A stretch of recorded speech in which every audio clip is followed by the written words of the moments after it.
एक दिन बीरबल दरबार में उपस्थित नहीं थे। ऐसे में बीरबल से जलने वाले सभी सभासद बीरबल के खिलाफ अकबर के कान भर रहे थे। अक्सर ऐसा ही होता था। जब भी बीरबल दरबार में उपस्थित नहीं होते थे, तभी दरबारियों को मौका मिल जाता था। आज भी ऐसा ही मौका था।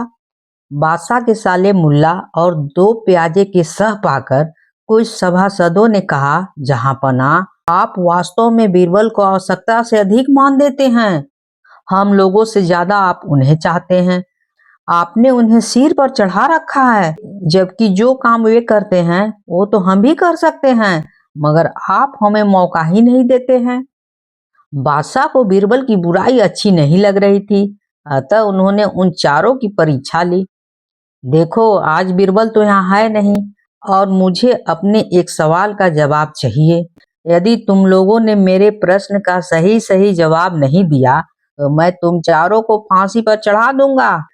बादशाह की बात सुनकर वे चारों घबरा गए। उनमें से एक ने हिम्मत करके कहा, प्रश्न बताइए बादशाह सलामत। संसार में सबसे बड़ी चीज क्या है, बताओ, और अच्छी तरह से सोच समझकर जवाब देना, वरना मैं कह चुका हूँ कि तुम लोगों को फांसी पर चढ़वा कर ही रहूंगा, समझ जाना। अटपटे जवाब हरगिज नहीं चलेंगे। जवाब एक हो और बिल्कुल सही हो, समझे? बादशाह सलामत, हमें कुछ दिनों की मोहलत दी जाए, उन्होंने सलाह करके कहा। ठीक है, तुम लोगों को 1 सप्ताह का समय देता हूँ, बादशाह ने कहा। चारों दरबारी चले गए और दरबार से बाहर आकर सोचने लगे कि सबसे बड़ी चीज क्या हो सकती है। एक दरबारी बोला, मेरी राय में तो अल्लाह से बड़ा कोई चीज नहीं है। अल्लाह कोई चीज थोड़े ना है। कोई दूसरा उत्तर सोचो। दूसरा बोला, सबसे बड़ी चीज है भूख, जो आदमी से कुछ भी करवा देती है। तीसरे ने कहा, नहीं नहीं, भूख भी बर्दाश्त की जा सकती है। फिर क्या है सबसे बड़ी चीज, बताओ तुम ही लोग। 6 दिन बीत गए, लेकिन उन्हें कोई उत्तर नहीं सूझा। हार कर वे चारों बीरबल के पास पहुंचे और उसे पूरी घटना कह सुनाई। साथ ही हाथ जोड़कर विनती की कि प्रश्न का उत्तर बता दें। बीरबल ने मुस्कुराकर कहा, मैं तुम्हारे प्रश्नों का उत्तर दूंगा, लेकिन मेरी एक शर्त है। हमें आपकी 1000 शर्तें मंजूर है, चारों ने एक स्वर में कहा। बस आप हमें इस प्रश्न का उत्तर बताकर हमारी जान बचाइए। बताइए, आपकी क्या शर्त है? तुम में से 2 अपने कंधे पर मेरी चारपाई रखकर दरबार तक ले चलो। एक मेरा हुक्का पकड़ेगा और एक मेरे जूते लेकर चलेगा। बीरबल ने अपनी शर्त बताते हुए कहा। यह सुनते ही वे चारों सन्नाटे में आ गए। उन्हें लगा कि मानो बीरबल ने उनके गालों पर कसकर तमाचा मार दिया हो, मगर वे कुछ नहीं बोले। अगर मौत का खौफ नहीं होता तो वे बीरबल को मुंहतोड़ जवाब देते, मगर इस समय तो वे मजबूर थे, अतः तुरंत राजी हो गए। 2 ने अपने कंधों पर बीरबल की चारपाई उठाई, तीसरे ने उनका हुक्का और चौथे ने जूते लेकर चल दिया। रास्ते में लोग आश्चर्य से उन्हें देख रहे थे। दरबार में बादशाह ने भी यह मंजर देखा और वहां मौजूद दरबारियों ने भी देखा। कोई कुछ नहीं समझ सका। तभी बीरबल बोले, महाराज, दुनिया में सबसे बड़ी चीज है गरज। अपनी गरज से यह पालकी यहाँ तक उठा कर लाए हैं। बादशाह मुस्कुराते हुए रह गए। वे चारों सिर झुकाकर एक तरफ खड़े हो गए। अगर कहानी अच्छी लगी है तो please like share and subscribe तो कर ही दीजिएगा, भूलिएगा बिल्कुल नहीं। मैं आपको एक बहुत ही मजेदार कहानी सुनाने जा रही हूँ। बीरबल बहुत ही नेक दिल इंसान थे। वह सदैव दान पुण्य करते रहते थे और इतना ही नहीं, बादशाह से मिलने वाले इनाम को भी ज्यादातर गरीबों और दीन दुखियों में बांट देते थे। परंतु इसके बावजूद भी उनके पास धन की कोई कमी नहीं थी। दान देने के साथ साथ बीरबल इस बात से भी चौकन्ने रहते थे कि कपटी व्यक्ति उन्हें अपनी दीनता दिखाकर ठग न ले। ऐसे ही अकबर बादशाह ने दरबारियों के साथ मिलकर एक योजना बनाई कि देखे कि सच्चे दीन दुखियों की पहचान बीरबल को हो पाती है या नहीं। बादशाह ने अपने एक सैनिक को वेश बदलकर दीनहीन अवस्था में बीरबल के पास भेजा कि अगर वह आर्थिक सहायता के रूप में बीरबल से कुछ ले आएगा तो अकबर की ओर से उसे इनाम दिया जाएगा। एक दिन जब बीरबल पूजा पाठ करके मंदिर से आ रहे थे, तो भेष बदले हुए सैनिक ने बीरबल के सामने आकर कहा, हुजूर दीवान, मैं और मेरे 8 छोटे बच्चे जो 8 दिनों से भूखे हैं। भगवान का कहना है कि भूखों को खाना खिलाना बहुत पुण्य का कार्य होता है। मुझे आशा है कि आप मुझे कुछ दान देकर अवश्य पुण्य कमाएंगे। बीरबल ने उस आदमी को सिर से पांव तक देखा और एक क्षण में ही पहचान लिया कि वह ऐसा नहीं है जैसा वह दिखावा कर रहा है। बीरबल मन ही मन मुस्कुराया और बिना कुछ बोले ही उस रास्ते पर चल पड़े जहां से होकर एक नदी पार करनी पड़ती थी। वह व्यक्ति भी बीरबल के पीछे पीछे चलता रहा। बीरबल ने नदी पार करने के लिए जूती उतारकर हाथ में ले लिया। उस व्यक्ति ने भी अपने पैर की फटी पुरानी जूती हाथ में लेने का प्रयास किया। बीरबल नदी पार कर कंकरीले मार्ग पर आते ही 2-4 कदम चलने के बाद ही जूती पहन ली।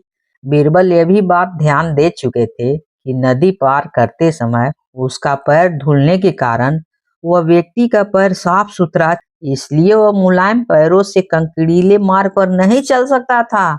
जो गरीब व्यक्ति बीरबल के पीछे चल रहा था, वह व्यक्ति ने पुकारा, दीवान जी, कुछ तो हम पर कृपा कीजिए, मुझे कुछ तो दीजिए।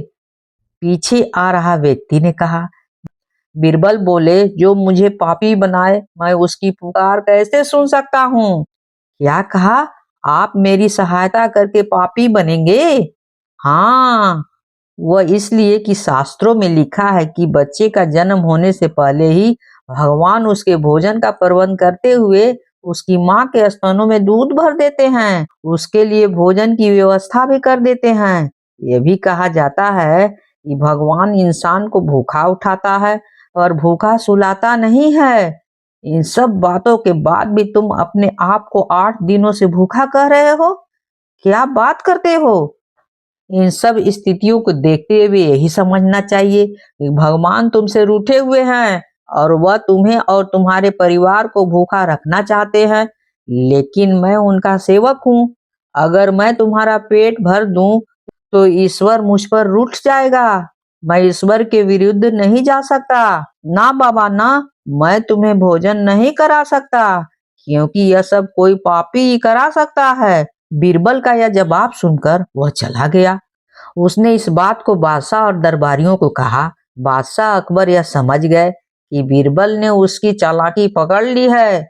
अगले दिन बादशाह ने बीरबल से पूछा, बीरबल, तुम्हारे धर्म कर्म की बड़ा ही चर्चा है और तुमने कल एक भूखे को निराश ही लौटा दिया है। क्यों ऐसा किया? जहां पना, मैंने किसी भूखे को नहीं लौटाया है, बल्कि एक ढोंगी को लौटा दिया था। और मैं यह बात भी जान गया हूँ कि वह ढोंगी आपके कहने पर ही मुझे बेवकूफ बनाने आया था। अकबर ने कहा, बीरबल, तुमने कैसे जाना कि यह वाकई में भूखा न होकर ढोंगी है? उसके पैरों और पैरों की चप्पल देखकर यह सच है कि उसने अच्छा भेष बनाया था, मगर उसके पैरों की चप्पल कीमती थी।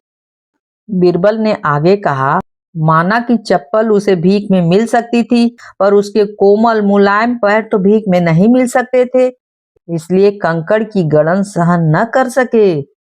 इतना कहकर बीरबल ने बताया कि किस प्रकार उसने उस मनुष्य की परीक्षा लेकर जान लिया है कि उसे नंगे पैर चलने की भी आदत नहीं। वह दरिद्र नहीं, बल्कि किसी अच्छे कुल का खाता पीता कमाता पुरुष है। बादशाह बोले, क्यों न हो, वह मेरा खास सैनिक है। फिर बहुत प्रसन्न होकर बोले, सचमुच बीरबल, मैं तुमसे बहुत खुश हूँ। तुम्हें धोखा देना आसान काम नहीं है। बादशाह के साथ साजिश में शामिल हुए सभी दरबारियों के चेहरे बुझ गए हैं। बादशाह के साथ साजिश में शामिल हुए सभी दरबारियों के मुंह लटके हुए थे। अगर कहानी अच्छी लगी हो तो please like share and subscribe कर दीजिएगा, भूलिएगा बिल्कुल नहीं। बादशाह अकबर की ये आदत थी कि वो अपने दरबारियों से तरह तरह के प्रश्न किया करते थे। एक दिन बादशाह ने दरबारियों से प्रश्न किया, अगर सबकी दाढ़ी में आग लग जाए, जिसमें से मैं भी शामिल हूँ, तो सबसे पहले किसकी दाढ़ी की आग बुझाओगे? बताओ। सभी सभासद एक साथ बोले, हुजूर, आपकी दाढ़ी की। मगर बीरबल ने कहा, हुजूर, सबसे पहले मैं अपनी दाढ़ी की आग बुझाऊंगा, फिर किसी और की दाढ़ी की ओर देखूंगा। बीरबल के उत्तर से बादशाह बहुत खुश हुए और बोले, मुझे खुश करने के उद्देश्य से आप सब लोग झूठ बोल रहे थे। सच बात तो यही है कि हर आदमी पहले अपने बारे में सोचता है, फिर किसी और के बारे में।